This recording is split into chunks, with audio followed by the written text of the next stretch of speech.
siya, pero hindi naman babanat basta-basta yung bumanat na kasi may gagawing masama yung decoy. Guys, gusto ko lang ipakita sa inyo ang kakayanan nitong si Darna, protection dog namin. So, etong si Darna, ngayon lang naman hinawakan ni Adam. So, ang mga protection dogs po ay hindi naman nakakatakot sa pamilya ninyo kung well-trained sila, So, ibig sabihin, hindi po lahat ng mga protection dogs pwede na hawakan ng mga bata. Pero sa training po namin na tina-tailor fit namin kung para sa pamilya nyo yan, ay dapat yung aso po ay hindi aggressive sa mga bata kung ang sitwasyon na pagdadalahan sa kanila may mga bata kayo. So tailor fit ang training po namin dito. So si Darna, advanced protection dog na ito, she is already sa PL3. Lahat, lumilipad talaga yan si Darna and kaya po niya mag-protect ng pamilya nyo. This could happen also, this could be your dog. Dito sa Manalo K9, we provide protection dogs at iba-ibang klaseng mga trained dogs like detection dogs, tracking dogs.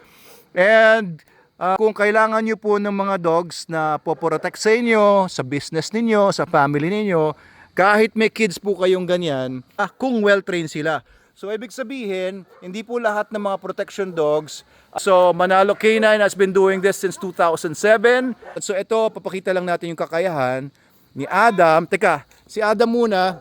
Natatakot ka ba kay Darna? Ayan. So, ito si Darna. Poprotektahan niya si Adam sa eksenang itong gagawin natin. Kita nyo. So, very, very intense na si Darna kasi may nakita siya ditong bad guy. Siyempre, kunyari lang ito.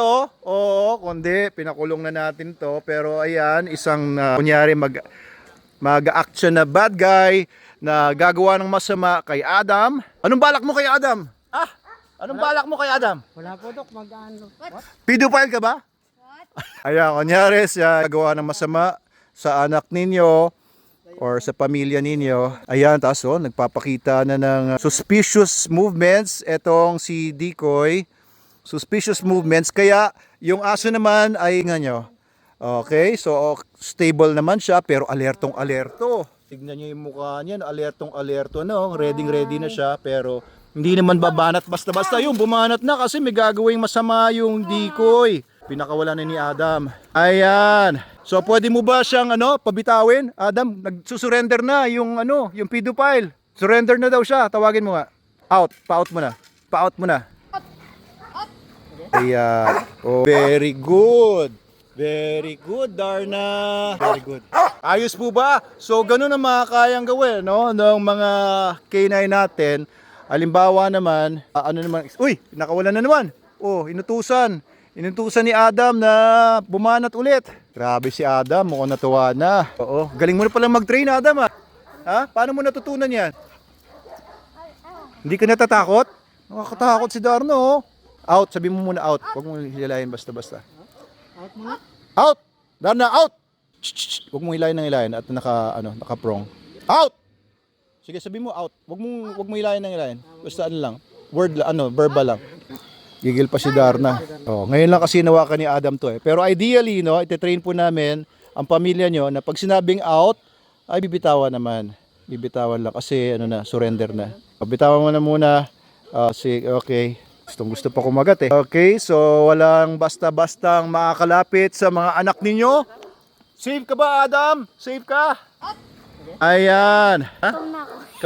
Pag naglalakad ka ba, tapos kasama mo si Darna, hindi ka na matatakot na may gumawa sa'yo ng masama. Oo, baka naman pabanat mo yan sa mga kaaway mo na nanunukso lang sa'yo. Baka. Ayan, okay na, thank you. Maikling demo lang yon pero protection dogs po talaga. Alam nyo, may client kami na doktora. Tinanong daw niya yung pasyente niya na matagal nang nakulong sa bilibid kung ano daw yung gagawin niya para hindi siya pagdiskatahan. Hindi papasukin yung bahay nila ng masasamang mga tao. Ang sabi daw nung matagal ng preso, aso ang kailangan. Protection dog in particular. Kasi hindi porke aso ay protektahan na kayo. Kung hindi naman trained, hindi nila alam kung anong gagawin nila kapag may mga ganong sitwasyon.